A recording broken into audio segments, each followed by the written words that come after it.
پھر اللہ تعالیٰ نے اقامت دین کو، نماز کو اقامت دین کی سب سے بڑی جو ہے جد و جہد کا حاصل جو ہے وہ قرار دیا ہے۔ جیسے کہ اللہ تعالیٰ فرماتے ہیں کہ اگر ہم انہیں، یعنی وہ اللہ کے نیک بندے جو سچے فرمانبردار بندے ہیں، جب زمین میں ہم انہیں اقتدار بخشیں گے تو وہ نماز کو قائم کریں گے۔ سب سے پہلی چیز ہے کہ نماز، زکوٰۃ دیں گے، نیکی کا حکم دیں گے، برائی سے منع کریں گے۔ یہ سورہ حج کی آیت نمبر 41 میں اللہ تعالیٰ فرماتے ہیں۔ پھر حضرت ابراہیم علیہ السلام کی دیکھیں کہ وہ دعا جب وہ اللہ کے حکم سے اپنے اہل و عیال کو بیت الحرام کے پاس بے آب ہو گیا جگہ پر لے آئے، تو وہاں پہ دعا کیا کی کہ ربی جعلنی مقیم الصلاۃ من ذریتی ربنا وتقبل دعا، کہ اے میرے رب مجھے اور میری اولاد کو نماز قائم کرنے والا بنا۔ حضرت اسماعیل علیہ السلام کے جن اوصاف کا قرآن مجید میں ذکر کیا گیا ہے ان میں ایک یہ بھی تھی کہ وہ اپنے گھر والوں کو نماز اور زکوٰۃ کا حکم دیتے تھے۔ اور پھر دیکھیں کہ رسول اکرم صلی اللہ علیہ وسلم کو اس بات کا حکم دیا گیا کہ اے محمد اپنے اہل و عیال کو نماز کا حکم بھی دو اور خود بھی اس کے پابند رہو، کہ وَاسْتَبِرْ عَلَيْهَا۔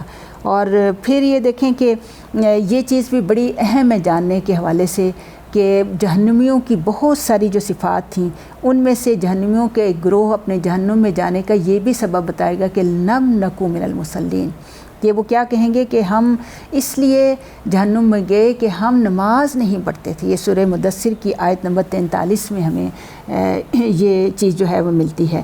اور پھر نماز کی اہمیت ہمیں اس حوالے سے بھی پتہ چلتی ہے کہ نماز ہر حال میں پڑھنے کا حکم ہے، چاہے وہ حالت امن ہو، حالت خوف ہو، گرمی ہو، سردی ہو، تندرستی ہو، بیماری ہو، یہاں تک کہ جہاد و قتال کے موقع پر عین میدان جنگ میں بھی یہ فرض جو ہے وہ ساقط نہیں ہوتا۔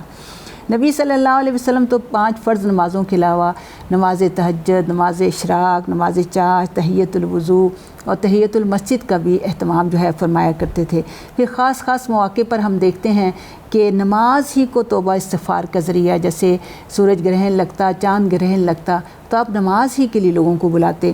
اسی طرح کبھی کوئی بارش یا طوفان یا ایسا طوفانی قسم کی بارش یا فاقے کی نوبت آ جاتی تو پھر کیا ہوتا، مسجد تشریف لے آتے۔ کوئی پریشانی یا تکلیف ہوتی تو مسجد تشریف لے جاتے، سفر سے واپسی ہوتی تو پہلے مسجد میں جاتے، نماز ادا کرتے اور پھر گھر آتے۔ اور پھر آپ دیکھیں کہ اس کی اہمیت آپ صلی اللہ علیہ وسلم کی آخری جو دن تھے حیات طیبہ کے آخری دنوں میں بیماری کی حالت میں نبی صلی اللہ علیہ وسلم کو جس چیز کی سب سے زیادہ فکر تھی وہ نماز تھی، اور وفات مبارک سے چند روز قبل آپ کو تیز بخار تھا اور آپ پر غنودگی طاری تھی، اور ذرا سی آپ کی آنکھ کھلی جو سب سے پہلے یہ سوال کیا کہ کیا لوگوں نے نماز پڑھ لی ہے؟ پھر عرض کیا گیا کہ نہیں، آپ ہی کا انتظار ہے۔ آپ دوبارہ بے ہوش ہو گئے، اور پھر جب آنکھ کھلی تو پھر وہی آواز نکلی کہ کیا لوگوں نے نماز پڑھ لی ہے؟ عرض کیا گیا کہ نہیں، آپ صلی اللہ علیہ وسلم ہی کا انتظار ہے۔ تیسری مرتبہ بھی اٹھنے کی کوشش کی، پھر آپ پر غشی طاری ہوگی۔ پھر جب آپ کو افاقہ ہوا تو آپ نے ارشاد فرمایا کہ ابو بکر جو ہیں وہ نماز پڑھائیں گے۔ یہ حضرت ابو بکر صدیق کی خلافت کی طرف بھی جو ہے وہ اشارہ تھا۔ پھر آپ دیکھیں کہ وفات مبارک سے چند لمحے پہلے جو آپ نے امت کو آخری وصیت فرمائی تھی وہ کیا تھی کہ الصلاۃ وما ملکت ایمانکم۔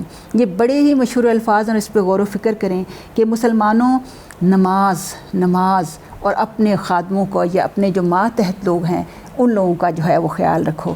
تو اس اسوہ حسنہ سے نماز کی اہمیت جو ہے واضح ہوتی ہے۔ اور پھر یہ دوسری اہم چیز اس میں سیکھنے کی بات یہ ہے کہ نماز بذات خود جتنی اہم چیز ہے، اس کا طریقہ جو ہے سیکھنا وہ بہت زیادہ اہم ہے۔ اور اس کی وجہ یہ ہے کہ آپ صلی اللہ علیہ وسلم کی جو صحیح حدیث ہے، آپ نے کیا فرمایا کہ صلو کما رأیتمونی اصلی، کہ تم نماز ادا کرو جیسے کہ تم نے مجھے دیکھا نماز پڑھتے ہوئے۔ تو اس لیے یہ صحیح بخاری کی روایت ہے۔ اور ایک اور حدیث میں یہ بھی آپ کا ارشاد مبارک ہے کہ حقوق اللہ میں قیامت کے روز سب سے پہلے جو ہے وہ نماز کا جو ہے وہ حساب لیا ہوگا، اور جس کی حساب لیا جائے گا اور جس کی نماز درست طریقے سے پڑھی گئی ہوگی وہ کامیاب اور کامران ہوگا، اور جس کی نماز بگاڑی گئی ہوگی وہ ناکام و نامراد ہوگا۔ تو اس لیے قیامت کے روز نماز کے بارے میں جس چیز کا حساب ہوگا وہ یہ نہیں ہوگا کہ نماز پڑھی یا نہیں پڑھی، بلکہ حساب اس بات کا ہوگا کہ نماز کو سنت کے مطابق ہی پڑھا کہ نہیں پڑھا۔ کیونکہ جو عمل صالح جس کی بنا پر انسان کا جنت میں داخلہ ممکن ہونا ہے، عمل صالح کی تعریف خود پیارے نبی صلی اللہ علیہ وسلم نے یہی فرمایا کہ اس عمل کو عمل صالح کہا جائے گا کہ جو خالصتاً اللہ کی رضا کے لیے کیا جائے، پلس وہ نبی صلی اللہ علیہ وسلم کی سنت کے مطابق بھی ہونا ضروری ہے۔ اس لیے نماز کے ادائیگی میں اس کا طریقہ جاننا اور خاص طور پر سنت نبوی کے حساب سے نماز کو جاننا جو ہے بہت زیادہ ضروری ہے۔ اس لیے ہم یہ دیکھیں گے کہ نماز کو جو ہے وہ کس طرح سے ہمیں پڑھنا چاہیے، اس کی اہمیت، اس کی فضیلت اور اس کا طریقہ، اس کے رکوع اور سجود اور اس کا قیام جو ہے وہ کس طرح سے کریں۔ اس وجہ سے کہ نبی صلی اللہ علیہ وسلم کے اس ارشاد کو ہمیشہ ذہن میں رکھیں کہ آپ صلی اللہ علیہ وسلم فرمایا کہ فمن رغب عن سنتی فلیس منی، کہ جس شخص نے میری سنت اختیار کرنے سے گریز اختیار کیا وہ مجھ میں سے بھی نہیں۔ اس لیے بھی کسی بھی سنت کو معمولی اور غیر اہم سمجھ کر کے جو ہے ہم نظر انداز نہیں کر سکتے۔ تو اللہ تعالیٰ ہمیں نماز کی سنتوں کو صحیح طور پر جاننے کی شوق بھی پیدا کرے اور اس کو سیکھنے کی توفیق بھی عطا فرمائے۔ وصلی اللہ تعالی علی خیر خلقہ محمد وعلی آلہ واصحابہ اجمعین برحمتک یا ارحم الراحمین، آمین یا رب العالمین۔